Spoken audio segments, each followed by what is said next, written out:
Yo mira el stage baba.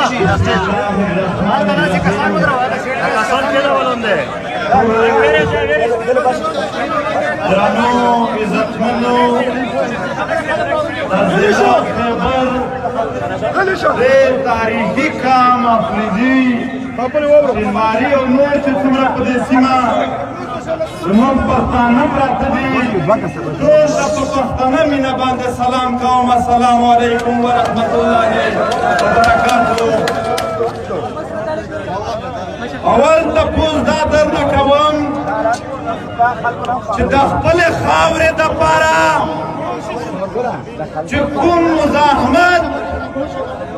کوم محنت، کومې هله ظلم موږ تاسو شروع کړی دي د هغې نه خو ستړي سوي نه وئ. ستړي سوي خو به نه وئ.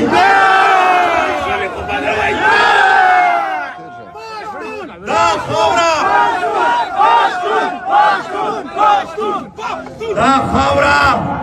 دا د پښتنو خاوره ده. دا خیبر، دا تیرا د افریدو خاوره ده.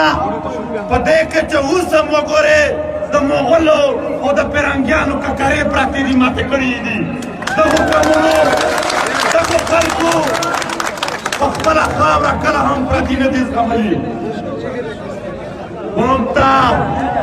د خپلوانۍ په بنیاد، د ورورګرۍ په بنیاد په دوکه کې دا خاوره ووله شوه. کني د راجګان تپوس دی په تاریخ کې ولولي. په راجګان پیرنګي هم بېرته چېرته ور وخېږم. هډوکي یې مات شول، خو د ارمان یې پوره نه شو. واپس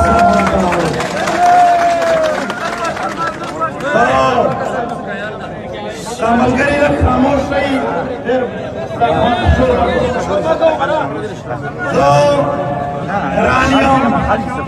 زه حیران یم چې نن افریدی قوم هم احتجاجونو ته مجبور دی. وزیرستانیان هم په احتجاج دي. د چمن ولس هم په احتجاج ناست دی. په باجوړ کې هم هره ورځ ټارګېټ کیلینګ وي. مومند او کورم ایجنسي او رسۍ کې هم هره ورځ धमाके मंजूर भी ट्राई करते सबको खेला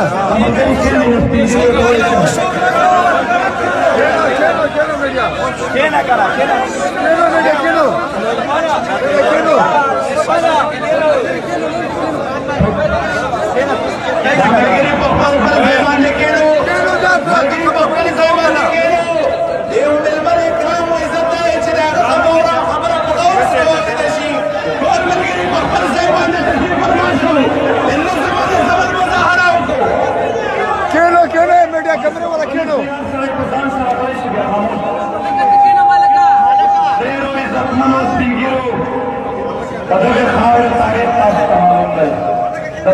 चाचा उतरेगा अच्छा मंग दुनिया टोलो को उतरवायो दानंद मंग को सियासी लारा बांधे चढ़ाव फरियाद कहो हसनदा چې موږ طاقت نه لرو یا موږ ته چل نه راځي. زموږ سره چې چا زیاتی کړی دی په تاریخ کې مو د هغې خولې ورماتې کړې دي. خو نن بیا هم موږ په دې خاوره د امن په لاره، د عدم تشدد په لاره، د شرافت په لاره، د انسانیت په لاره ځای په ځای کېنو، احتجاج کوو، جلسه کوو، جلوس کوو. هغه خلک چې ټوپک یې راخستی دي، هغه ستا ایجنټان، هغه احسان الاحسان درته بیا بنګلې ورکوي. خو دا سپین ږیري چې پر امن ناست دي دا خپل کور نه ورکوي. وایي اوس ملګري خبره وکړه چې وایي چې د پي ټي ایم لهجه سخته ده. هغه کارونه چې زما سره دې کړي دي هغه ستا د لاهور سره وشول، زه به بیا ستا لهجه ګورم چې ستا لهجه څنګه ده. ما دې سخت ذلیل کړلو، سخت برباد کړل پښتانه، سخت بې وسه کړل، په انتها ظلم د وکړه د په خاوره. په دې زموږ په ټول 1500 کاله تاریخ کې داسې جبر ظلم زموږ د پښتنو سره چا هم نه دی کړی لکه تا چې وکړو. زموږ اوس هم کورونه ړنګ پراته دي، زموږ اوس هم وطنونه بند پراته دي. تاسو خو امریکې د کابل سره نه وکړئ لکه تا چې زموږ د دې وطنونو سره وکړئ. ستا بازارونه ړنګ شول، ستا عزتونه لوټ شول، ستا ځوانان ورک شول، ستا د سپین ږیرو پګړۍ موږ ډېرې په وینې کښې پټې ولې دي. بیا هم له داسې پښتانه دي چې په کورونو ناست دي، یو داسې د شرم او ضلالت کیسه وي چې انسان سوچ وکړي چې که دا وشوه بیا به راوځم. کومه نه وشوه؟ موږ اوس هم نه یارېږو. په څه یارېږئ؟ په څه یارېږئ؟ ستاسو کورونه خو ړنګ دي، ستا وطن خو غرق دی، څه به در وکړي نور؟ دا تیرا 15 شپېته ماشومان مو هېر شول چې په جیک بمبارو کښې ړنګ وي، مړه پراته وو، شهیدان پراته وو. کوم څه نه دي در سره شوي؟ په مرګ یارېږئ؟ نو ایمان مو په فوجانو په طالبانو راوړی دی که ایمان مو په خدای راوړی دی چې مرګ ده ده په لاس کښې ده. په خدای باندې په غیرت باندې یو سیکنډ ژوند خدای نه درله کموي. د علما نه تپوس وکړئ، نه په دوسي باندې ستا ژوند زیاتېدی شي. روغه خبره وکړئ، رښتیا ووایئ، خدای پاک د رښتینو خلکو سره دی. زموږ سره خدای دومره مددګار دی چې په اسلام آباد کې 2.5 کال اول دې پښتنو په چا ډز نه دی کړی. یوه چغې ووالله، خدای یې په چغه کې دومره زور پیدا کړ چې حیوانونه ځنې خوځېدل. نن دلته حیران دې ته هم یم چې کوټي خیل ناست دي، نور څوک نه ورسره کښېني. دا بې اتفاقي به مونږ یو هم بچ نه کړي. په کار دی چې کوټي خیل کې ني چې وزیرستان چمن نه واخلي اسوار ځوانان په چې په دا پېښور کې فارغ ناست پې کباب خورې خو دلته راشه د ده سره کښېنه، د خپل پښتون ورور سره ولې به کښېنه؟ په خپله خاوره ننګ او غیرت دا زموږ د پلارونو په نیکونو په وینو کې پاتې شوی دی. که هغه وینه وي راپکې مونږ به دا ننګ کوو چې په هغه وینه ولاړ وو، په هغه تاریخ ولاړ وو، مونږ به په خپله خاوره ننګ کوو. ملګرو، هره ورځ د پښتنو په خاوره چېرته یو بې وسه د پښتون لاس پروت وي. هغه یو شعر رانه هېر دی، مفهوم یې دا و چې ما اوس د غرو لمنو ته تګ پرېښودلی دی ځکه چې لاړ شم چېرته بې وسه د پښتون لاس پروت وي، هلته زړه مې دردوي. دلته اوس هم په میران شاه کې ټارګېټ کېږي، اوس هم پښتنې باندې په ارمان ناستې دي. اوس د عیده په شپه ورځو کې هم په چمن کې د لغړیانو یو احتجاج و، هغه یې ووژل. لغړیان مطلب هېڅ نه دي ورپاتې. لغړیان معنا دا ده، زه ورته پښتانه یې په معنا پوهېږو. هغه هغه مزدوران چې یو ټایر یا یو بوجې به د چا سره یو 30 میټره یوړه په بادرو 10 روپۍ به ګټلې، هغه یې هم ووژل. موږ پښتانه غریب ولس یو، دومره غریب یو چې یو زخمي راوشي 2 نسله زموږ راتېر شي په هغه قرضونه چې د ده په علاج موږ اخیستي وي هغه نشو پوره کولی. د دومره مجبورۍ، د دومره بېوسۍ په وجود هم زموږ په بربادي کې خلکو خپل ډالر ګټي. نن جرنیلانو په اسټرالیا کې جزیرې اخیستې دي، والله که په خپله تنخوا اخیستې وي زموږ په وینو یې اخیستې دي. که دوی وایي چې زموږ 6,000 عسکر هم په دې جنګ کې مړ دي، ستا 6,000 عسکر ستا د جرنیلانو پالیسۍ خوړلي دي، موږ نه دي څه ورکوي. دا د دهشتګردۍ ټولې پالیسۍ د دوی خپلو جرنیلانو منلي دي. زه خبره په کورونو کوم خو دهشتګردي کې ځکه بوځم چې ده ویل چې زه دلته دهشتګردي څپه کوم، نو دهشتګردي جوړه چا کړه؟ دهشتګردي جوړه چا کړه؟ بیا د خپل جوړ کړي شي ختموي نه ختموي گیم کوي نه کوي دهشتګرد ساتي نه ساتي جنگ کوي نه کوي دا گیم دی که پرستیا یې د دې خبرې نه لرې دا خبره درته کوو چې موږ په خپله پښتانه خاوره دا ګرمونه نه غواړو چې چېرته یې کوئ هلته یې وکړئ موږ مزید په خپله خاوره آباد ژوند غواړو موږ په پښتونخوا وطن په لر او بر وطن کې د کابل نه د پېښور پره د پېښور نه تر کویته پره د پښتنو سوله ییز ژوند غواړو امن غواړو روغتیا غواړو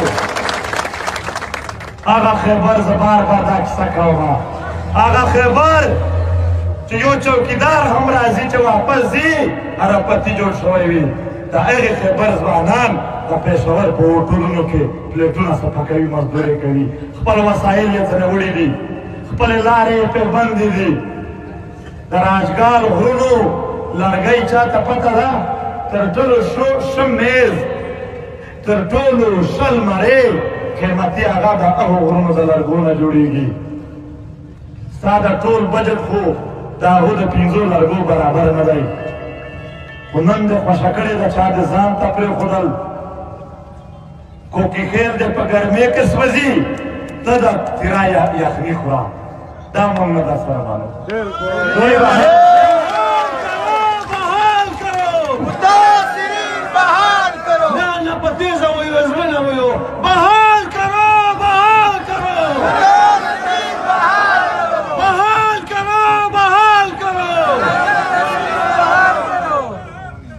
اوس دا خبره نه کوم لنډه کیسه درته کوم بیا راځو دا د کوکي خیلو کیسه یا دلته دا ترخو کڅ کمبرخیل سندانه سپا زخاخیل اکاخیل ملکدین خیل چې څومره هم آی ډي پیز دي د دغو ټولو په حواله سره بیا آخري خبره کوو مونږ خپل آفت خپل کام خپل کوکي خیل ته ځو چې تاسو په دې کې کومه یوه خوښه وي مونږ در سره ولاړ یو په آخر وایو خو یو ځل زه د دغې خاورې د دغې وطن په حواله لنډه کیسه کومه موږ مختلف خیلونه مختلف قبیلې پراتې دي تر څو چې دا په اتفاق شوي نه وي پښتنو چې کوم حالات زه وینمه کوم بوی راځي د دغو خلکو د خولو نه هغه دا ښایي چې بل جنګ را روان دی د خاوره ته بیا بربادي درته راوړي بیا تباهي درته راوړي بیا به خبرونه اورې چې کوکي خیل تباه شول بیا به خبرونه اورې چې په پنجاب کې 11 موټروې جوړې شوې بیا به خبرونه اورې چې باړه بازار میرانشاه لویسم او میرعلي ړنګ شول بیا به خبرونه اورې چې په ملتان او فیصل آباد کې آبادۍ جوړې شوې ستا د خاورې په بربادۍ به بیا آبادۍ روانې وي مونږ تعصب نه کوو بیا درته وایو د پنجابي سره د نسل په بنیاد زموږ تعصب نشته تور دی سپین دی زیړ دی خړ دی سور دی دی شکل ورکړی دی زما په دې تعصب نشته دی څه اغوندي رنګ اغوندي کپړې اغوندي پین شرټ اغوندي چې څه هم اغوندي دا د خپله مرضي کومه ژبه وایي په دې تعصب نه کوم څه خوري غوښه خوري خره خوري څه خوري رمبان صفا دال خوري چې څه هم خوري په والله که په دې زه سره تعصب کومه په دې زموږ تعصب نشته خو زموږ د خاورې په بربادۍ د بل چا وطنونه جوړول جرنیلان خپل ځانونه جوړول دلته جنګونه راوړل په جنګونو کې عام پښتانه وژل که د پولیس لخوا دي که په اف سي کې دي که په لیویس کې دي پښتانه ورته مخته کا دې د خوا هم په سنمیږي د دوی دلته ښار دی مانسره کې ټرینینګ ورکړه نورو ته هم دواړه سره جنګوه خپل ډالر پرې اخله دا سټریټیجک ډپس ورته وایي پالیسي ورته وایي ګیم ورته وایي پښتنو ستاسو د قسم وي چې د دې دپاره په اتفاق شئ د دې دپاره اتحاد وکړئ مه یارېږئ په والله په یره کې ستاسو خلاصون نشته تاسو نشئ د یرې په وجه خلاصېدلی تاسو به په خپل ننګ په خپل غیرت ځان خلاصوئ نن دا پالیسي مونږ وینو په سترګې یې وینو چې تېر هم برباد شو پړ هم پښتون و مړ هم پښتون و بیا هم د غلو به درته راوړي خو دې ځل اني سره تحریک جوړ دی 2.5 کاله کېږي جیلونه مو وخوړل وینې مو توی شوې په دا ککریو د عارف خدو ګولۍ ووتلې خو دا پي ټي ایم به هم په شا نه لاړل اوس هم راته ولاړ دي سیاسي اتحاد دی ډېره مېړانه یې کړې ده ډېر تکړهوالی یې کړی دی زموږ په دغه تر سیاسي اتحادونه دا خاوره غواړي په دغه تر سیاسي اتفاقونه غواړي دا کوکي ګل کام ته 10 کاله بې ځایه وې ته 10 کاله آی ډي پیز وې تا ته چا ولاکه په ښه سترګه کتلې وي په دې ریاست کې نن د احتجاج شروع کړی دی اوس به د خبره روانه شي دلته وویل چې 3 کال شپېته ورځې 3 کال شپېته ورځې کېږي چې موږ ناست یو ته ډېر لیټ شوی یې ته لیټ شوی یې 10 کاله لیټ شوی یې ستا نه ځکه دومره ورځې لګي خو اوس هم دا درته وایو دا ټول کوکي خیل کام یا چې څومره آی ډي پیز دي هغه ته ووایو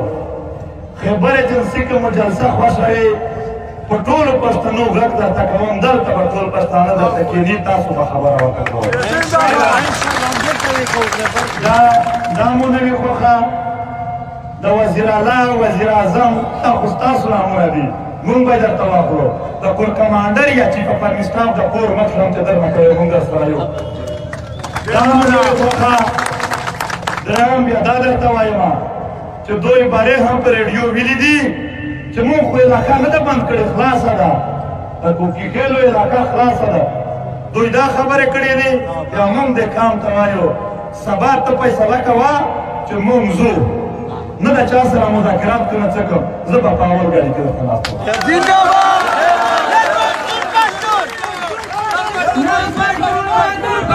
منظور پښتون